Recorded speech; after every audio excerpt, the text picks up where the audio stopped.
My sister's birthday coming soon. I prepared a unique gift for her. Yes, I will make jewelry by myself.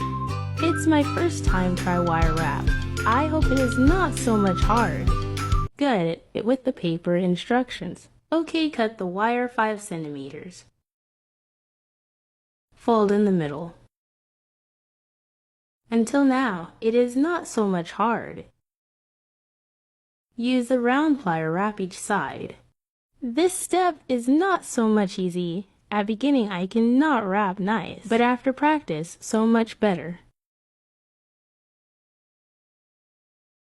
Wrap the beads takes me so much long time, about 1 hour. Wrap my love on beads. My love to my sister, my best wishes to her. I love it. Maybe I will make one for myself. The material enough for a pear earring. Finished. How do you think about my work? Do you think my sister will love them?